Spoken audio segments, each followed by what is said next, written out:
2011, I remember posting my first YouTube video when I was in my final year, undergraduation. And little did I knew at that time that this is going to be my full-time profession. No regrets so far, and there will be no regrets even in future, because this is something which I have chosen out of my interest towards teaching. Many of my friends, many of my seniors, many of my mentors suggested, like, why don't you start something offline? Do something offline. No, they had a point. Like offline teaching, you can reach out to some students effectively, focus on them. But I always had this in mind that using technology, we can break down these barriers. Not just geographical barriers I'm talking about. In fact, that's a great thing.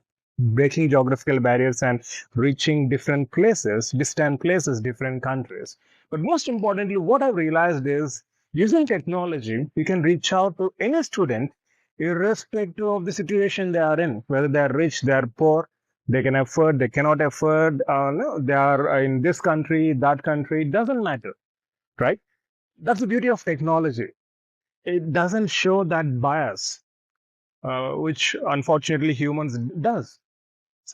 When there is no bias, why can't we use this medium in order to reach out to as many students as possible? That was the only thing that was there in my mind.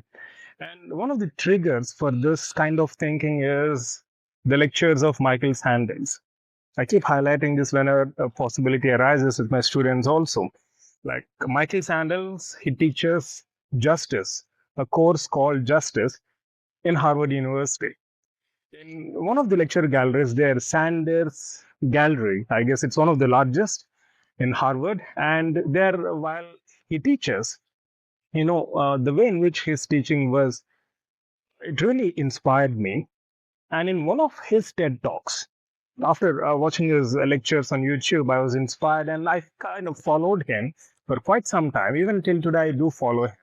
And in one of his TED Talks, TED, Technology, Engineering, and Design, I guess, in one of his TED Talks, he says, he tells host that his dream, when the host asks him like what his dream is, he says his dream is to reach out to students, connect with them, interact, exchange ideas, not just at the classroom level, but also to be able to interact with them on a global level with students from Shanghai, Mumbai, Los Angeles, etc.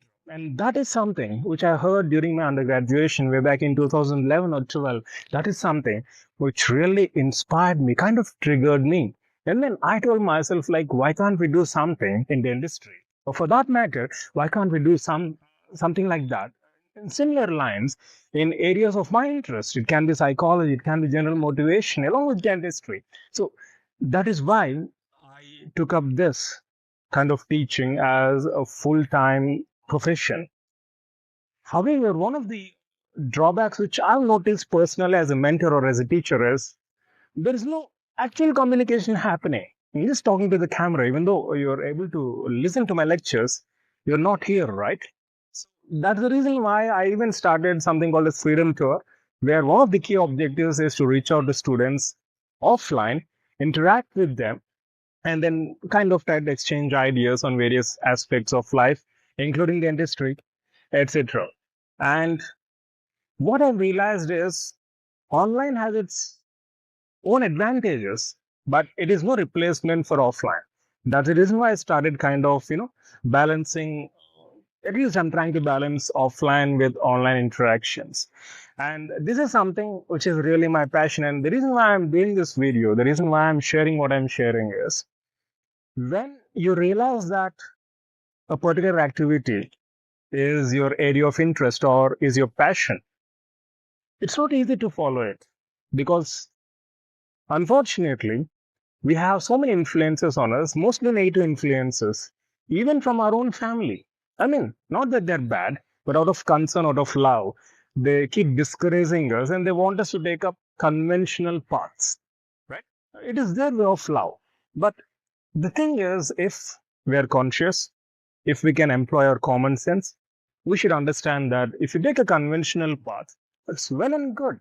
But will you be happy? Will you be satisfied? Will you be fulfilled on long run? I'm not talking about short-term aspect, talking about 15, 20, 30 years later. Observe people around you. mostly those who are doing any kind of jobs. 99.99%, I would say very boldly, 99.99% of them are not satisfied with what they do. In fact, I keep interacting with so many students, so many people. In courses of the Freedom Tour, I've interacted with thousands of people, not just in India, throughout India and in other countries as well. What you'll realize is that majority of them are not interested in what they're doing. They're just doing it out of compulsion. Very recently, I was doing some orientation program for high school students of a government school. There we have all the equipment, and when I was interacting with the headmaster, the principal there, he was saying like, we would love to teach, but given the system we are in, we're not able to teach.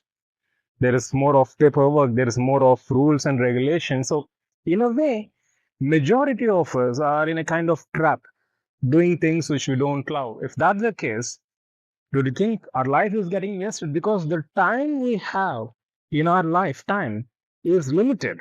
You might think, oh, 70 years is a big deal. No, 70 years is a very small thing. And once you reach 60 or 70, you feel like your life has just passed away like this. So in this limited time, what is that we should do? That's what I said. If we use our common sense, if we use our consciousness, we'll clearly understand that with the limited time that we have on this mother planet, right? It's better to do things which we love. If others are not okay with it, don't you think that's their problem? But if it is okay with you, then don't you think you're going to take care of it, no matter what the challenges are?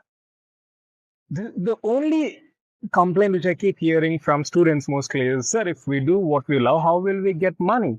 Again, let's employ common sense. If I teach well, let's suppose I'm interested in teaching. Of course, I'm passionate towards teaching, inspiring students. And if I'm interested in that, and once I start doing it, and if I teach well, right? If I teach efficiently, if I inspire students in the process, don't you think students will pay me to get my courses or to access my lectures or so on and so forth? The thing is, money is just a means.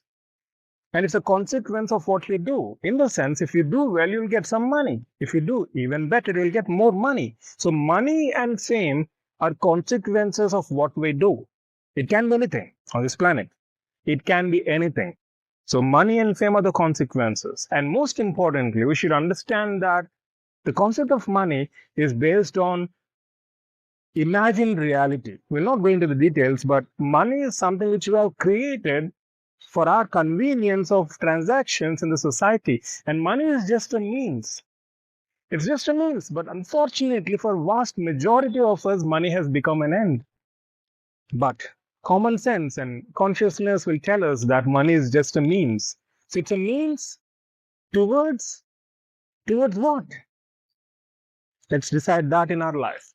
Money is a means for me towards certain things which I want to do and fulfill myself in the process. So what is money to you? It's a means towards what? So let's decide it. You decide it for yourself, like what you want to do with the money. But if money is the end, we all will die, 100% guaranteed. And in no way we're going to take that money anywhere. So money is just an imagined reality and it's a means towards something. And what is that something? Let's figure it out in our life as soon as possible. Because the sooner we realize, the better our life is going to be, and we can start doing things which we love, and we'll start loving things that we do. It's a kind of virtuous cycle, not a vicious cycle, but a virtuous cycle. And it's in fact a blessing to lead such a life. And I keep highlighting this to all my students that if you're passionate about something and if you develop skills to follow that passion, and if you're able to earn money as a consequence and give back to society at the end of the day, this life is a life of blessing.